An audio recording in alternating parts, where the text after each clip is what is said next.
Chapter 26. The Hour of Darkness.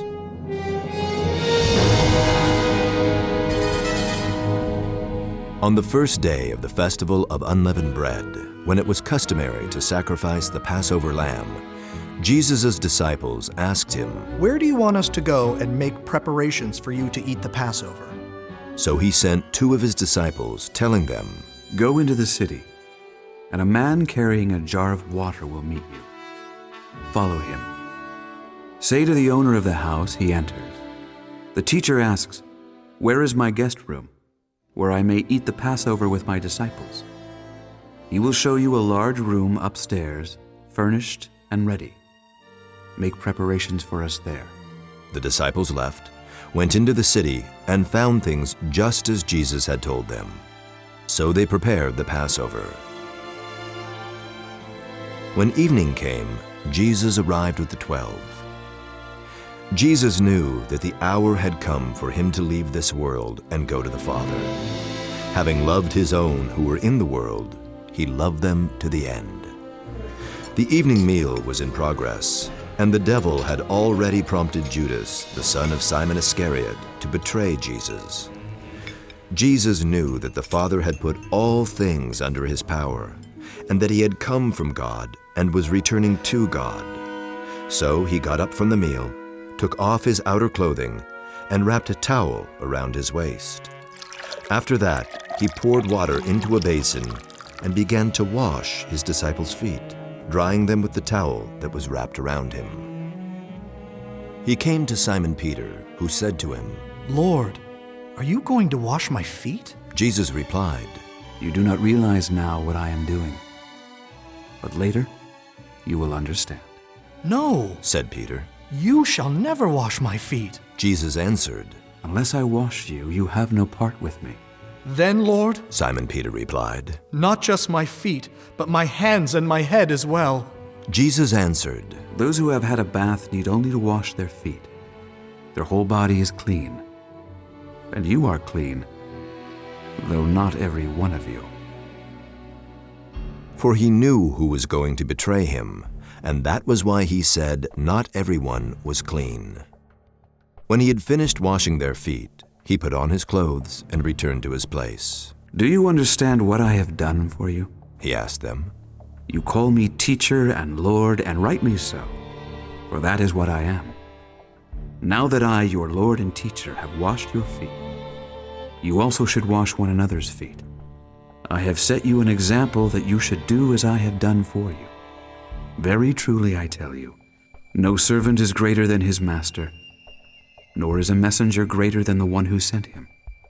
Now that you know these things, you will be blessed if you do them. Jesus was troubled in spirit and testified, Very truly I tell you, one of you is going to betray me. His disciples stared at one another, at a loss to know which of them he meant. One of them, the disciple whom Jesus loved, was reclining next to him. Simon Peter motioned to this disciple and said, "Ask him which one he means." Leaning back against Jesus, he asked him, "Lord, who is it?" Jesus answered. It is the one to whom I will give this piece of bread when I have dipped it in the dish. Then, dipping the piece of bread, he gave it to Judas, the son of Simon Iscariot. As soon as Judas took the bread, Satan entered into him. So Jesus told him, What you are about to do quickly. But no one at the meal understood why Jesus said this to him. Since Judas had charge of the money, some thought Jesus was telling him to buy what was needed for the festival, or to give something to the poor. As soon as Judas had taken the bread, he went out, and it was night.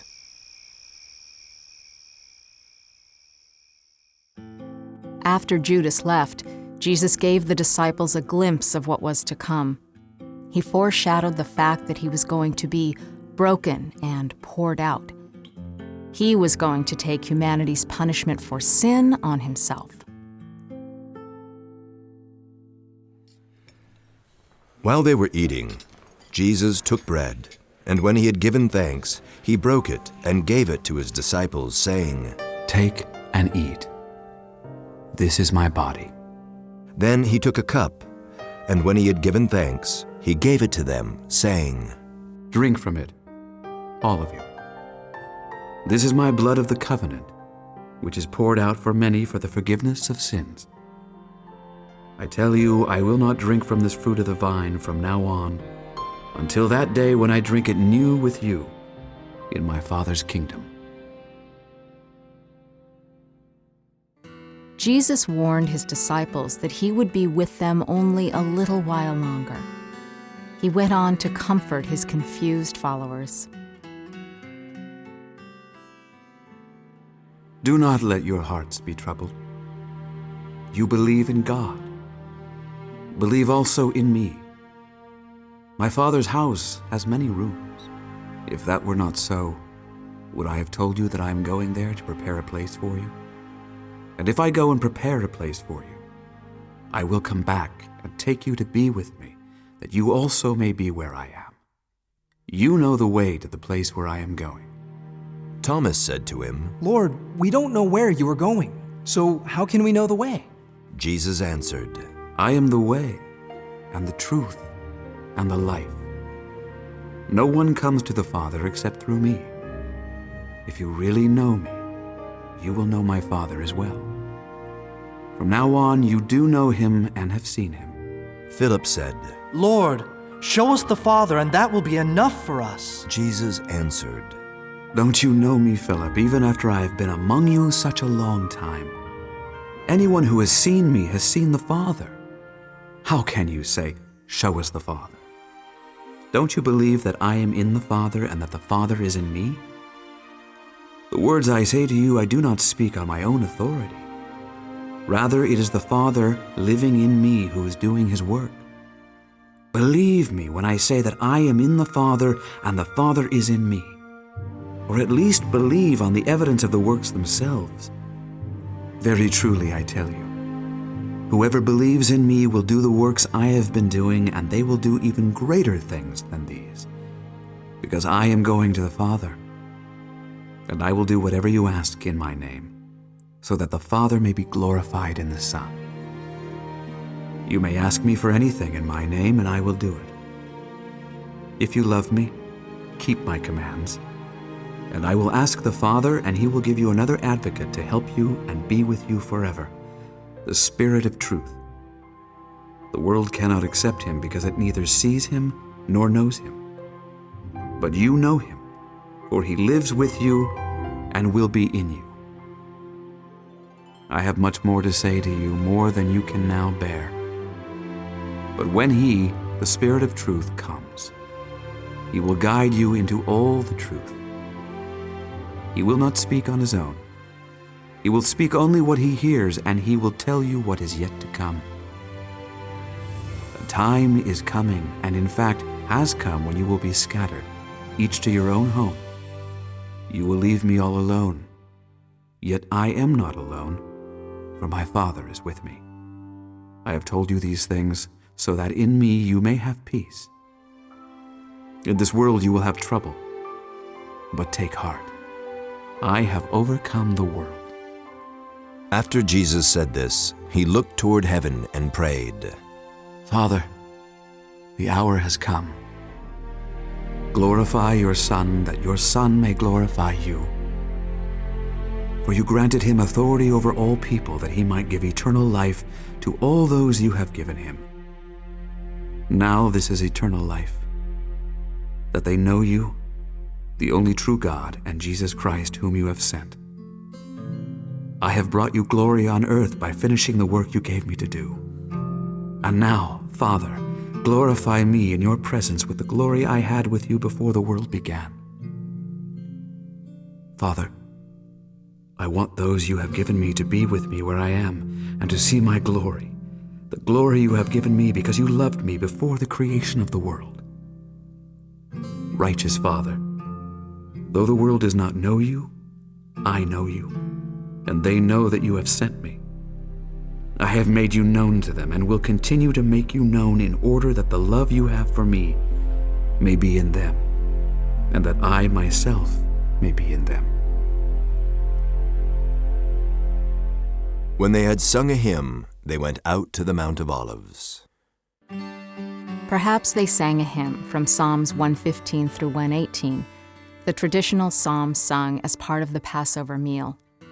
The Lord is gracious and righteous. Our God is full of compassion. Give thanks to the Lord, for he is good. His love endures forever. Blessed is he who comes in the name of the Lord. What were the disciples thinking and feeling as they followed Jesus to the Mount of Olives? They had probably gone to this place with him many times before for prayer and conversation. But now shadows too dark for them to comprehend were beginning to fall on their hopes and dreams. Then Jesus told them, This very night you will all fall away on account of me. For it is written, I will strike the shepherd, and the sheep of the flock will be scattered. But after I have risen, I will go ahead of you into Galilee. Peter replied, Even if all fall away on account of you, I never will. Truly, I tell you, Jesus answered, this very night before the rooster crows, you will disown me 3 times. But Peter declared, Even if I have to die with you, I will never disown you. and all the other disciples said the same. Then Jesus went with his disciples to a place called Gethsemane, and he said to them, Sit here while I go over there and pray. He took Peter and the 2 sons of Zebedee along with him, and he began to be sorrowful and troubled. Then he said to them, My soul is overwhelmed with sorrow to the point of death. Stay here and keep watch with me. Going a little farther, he fell with his face to the ground and prayed, My Father, if it is possible, may this cup be taken from me. Yet not as I will, but as you will. Then he returned to his disciples and found them sleeping. Couldn't you men keep watch with me for 1 hour? He asked Peter. Watch and pray so that you will not fall into temptation. The spirit is willing, but the flesh is weak. He went away a second time and prayed, My Father, if it is not possible for this cup to be taken away unless I drink it, may your will be done. An angel from heaven appeared to him and strengthened him. And being in anguish, he prayed more earnestly, and his sweat was like drops of blood falling to the ground. When he came back, he again found them sleeping because their eyes were heavy. So he left them and went away once more and prayed the 3rd time, saying the same thing. Then he returned to the disciples and said to them, Are you still sleeping and resting? Look, the hour has come, and the Son of Man is delivered into the hands of sinners. Rise, let us go. Here comes my betrayer. While he was still speaking, Judas, one of the 12, arrived. With him was a large crowd armed with swords and clubs, sent from the chief priests and the elders of the people. Jesus, knowing all that was going to happen to him, went out and asked them, Who is it you want? Jesus of Nazareth! They replied. I am he. Jesus said. And Judas the traitor was standing there with them. When Jesus said, I am he.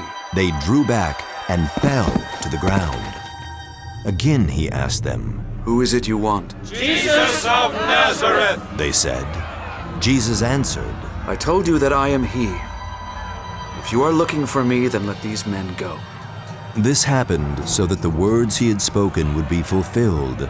I have not lost one of those you gave me.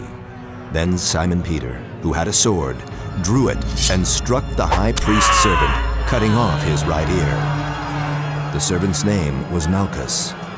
Jesus commanded Peter, Put your sword away.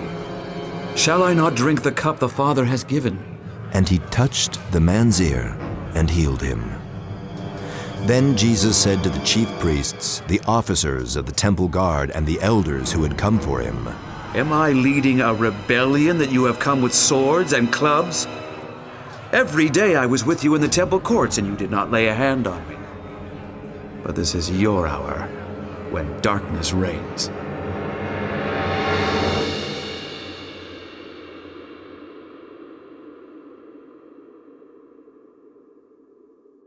Soldiers of the Jewish religious establishment had come to place Jesus under arrest, and Jesus gave himself up. He could topple his foes with a word.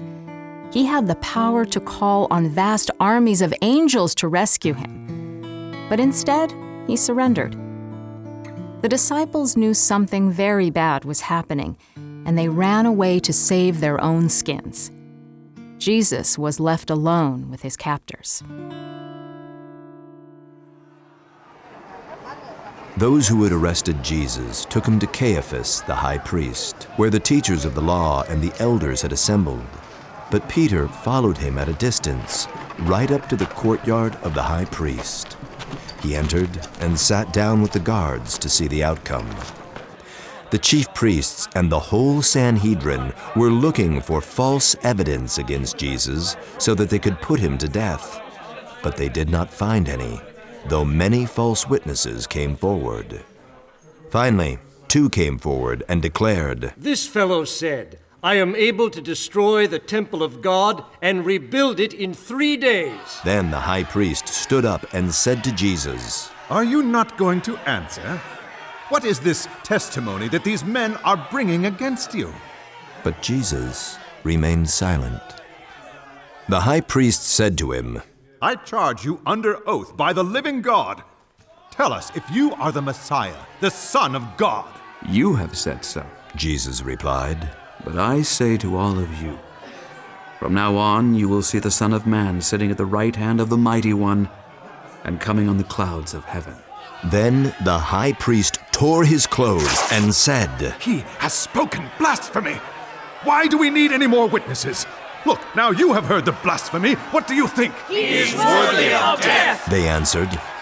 Then they spit in his face and struck him with their fists. Others slapped him and said, Prophesy to us, Messiah. Who hit you? Peter was not the timid sort.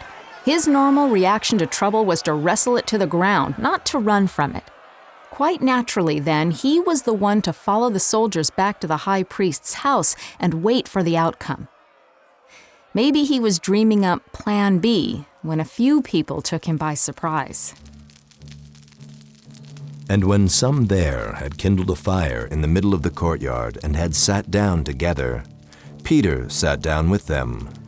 A servant girl saw him seated there in the firelight.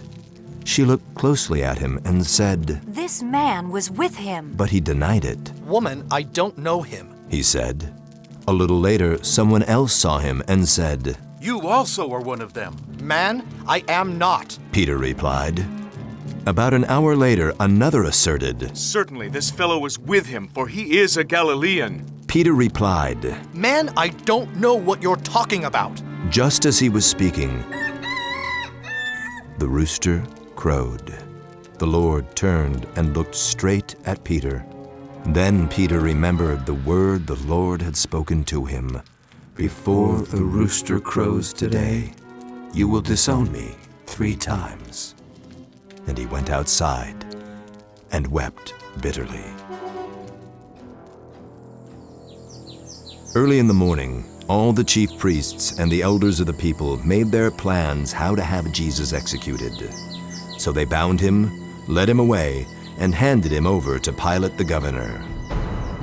When Judas, who had betrayed him, saw that Jesus was condemned, he was seized with remorse and returned the 30 pieces of silver to the chief priests and the elders. I have sinned, He said. for I have betrayed innocent blood. What is that to us? They replied. That's your responsibility. So Judas threw the money into the temple and left.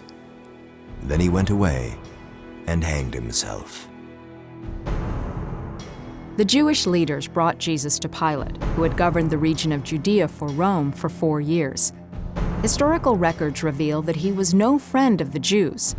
He frequently ordered soldiers to beat and kill Jewish protesters, and he had no compunction about offending Jewish leaders by placing symbols of pagan Roman worship in Jerusalem. On this Friday morning of Passover week, the Jewish leaders asked him to judge Jesus as a subversive threat. Now Pilate was caught. If he refused to condemn Jesus, Jewish accusers would portray him as no friend of Caesar, a very dangerous public image.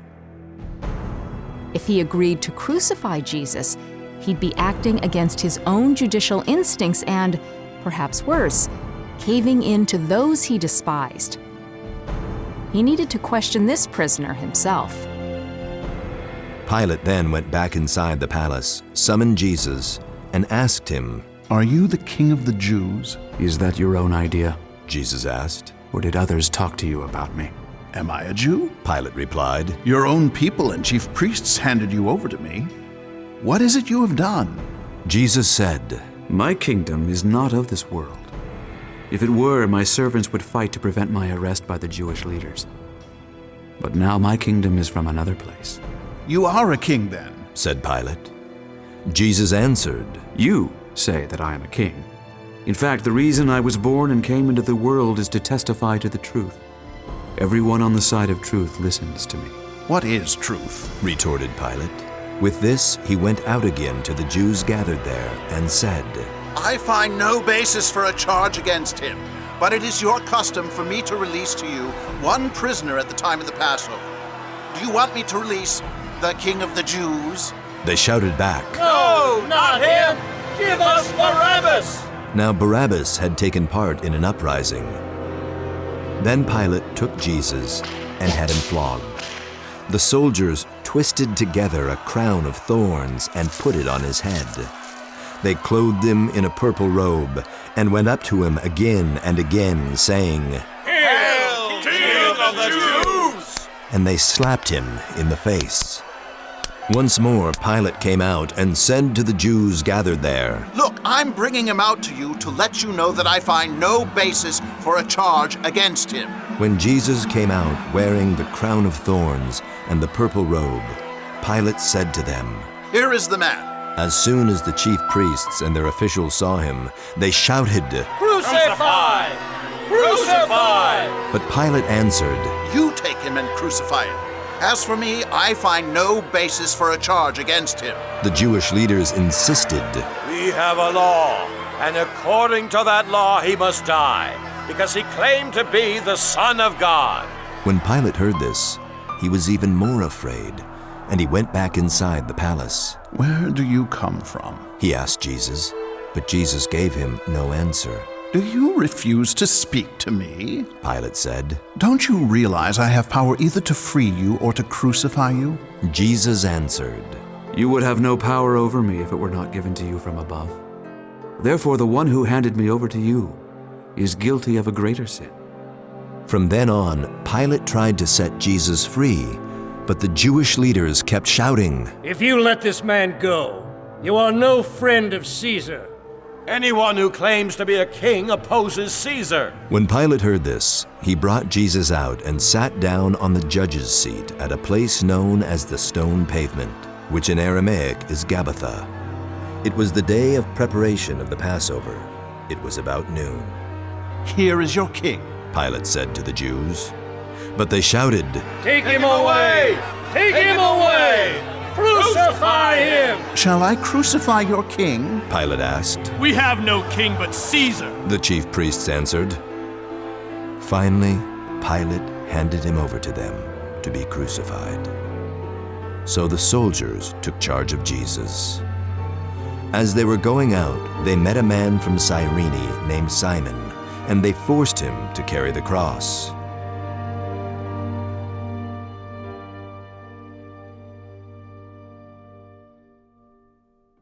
Roman crucifixion was a cruel punishment. Nailed to a wooden cross by wrists and feet, it was an excruciating, slow, and very public way to die.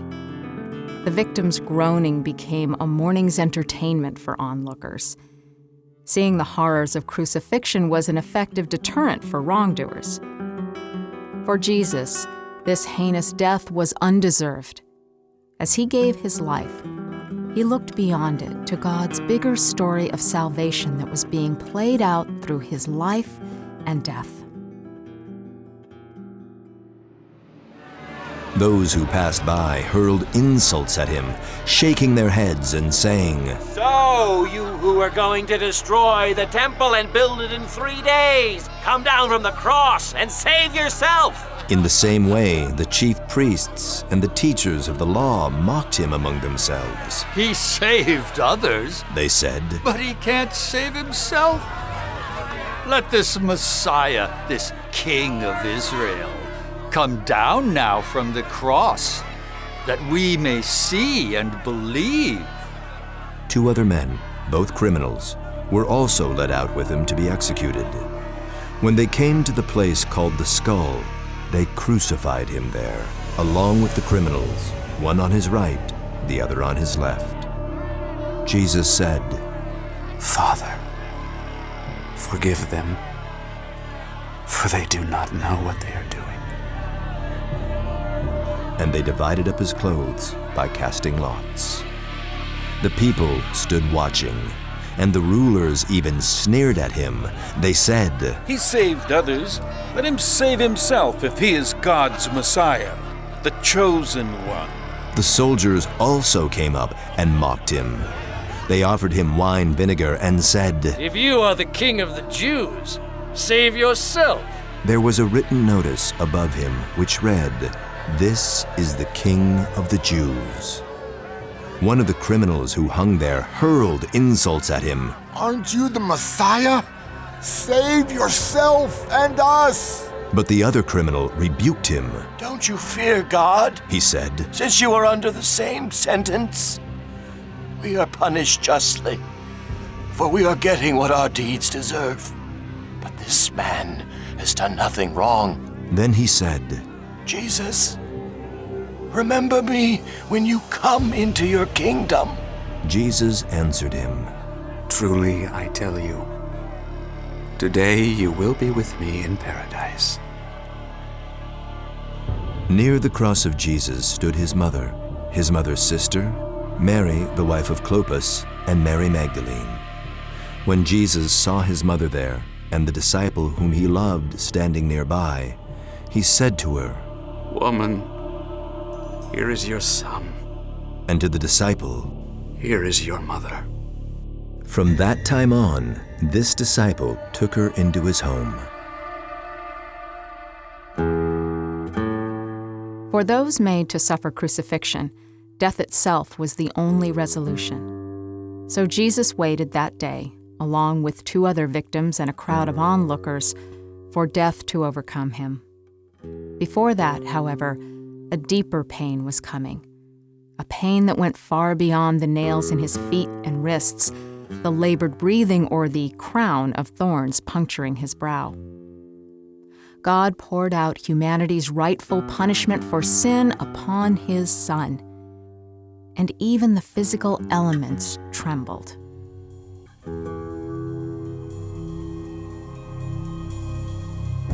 It was now about noon, and darkness came over the whole land until 3 p.m, for the sun stopped shining, and the curtain of the temple was torn in 2.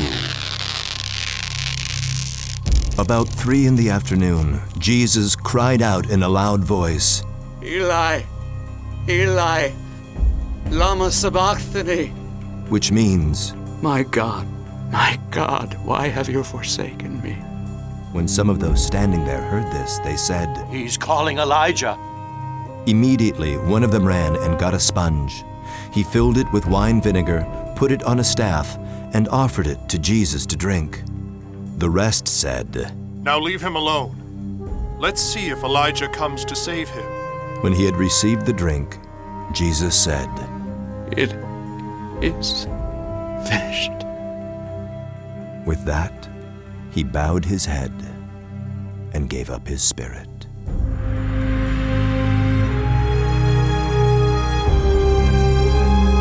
At that moment, the curtain of the temple was torn in 2 from top to bottom. The earth shook, the rocks split, and the tombs broke open. The bodies of many holy people who had died were raised to life. They came out of the tombs after Jesus' resurrection and went into the holy city and appeared to many people. When the centurion and those with him who were guarding Jesus saw the earthquake and all that had happened, they were terrified and exclaimed, Surely he was the Son of God.